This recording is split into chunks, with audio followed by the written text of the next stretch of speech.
நம்ம வாழ்க்கையில் நிறைய நேரத்தில் இந்த மாதிரி அழுக்கில் விழுந்தலும், இல்லை அழுக்கில் கையை விட்டுறோம், இல்லை அழுக்கில் வாழ்க்கையை விட்டுறோம். Not just once we keep doing this again and again we become dirty.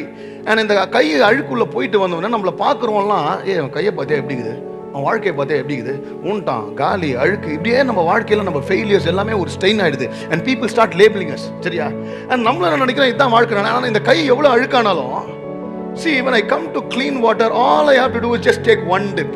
இந்த ஒரு டிப் என்ன பண்ணுது, இந்த நல்ல தண்ணி என் கையை பார்த்து, அழுக்கான கையை பார்த்து கையை விடாதெல்லாம் சொல்றதுல, all I have to come to the living water and the clean water and just have one dip. and இதே என்ன லேபிள் பண்ண அழுக்கான வாழ்க்கை, அழுக்கான கையை என் ஜீசஸ் இதை சுத்தமாக்குறார். all you need is one dip and he say every time you get dirty come and dip here and I can make you clean. உனக்கு அடையாளமே இல்லாத மாதிரி உன் வாழ்க்கையை சுத்தமாக்கி God can take you into a new season. God can give you a new beginning. No matter how dirty you become, God can make you clean again. All you need is one dip.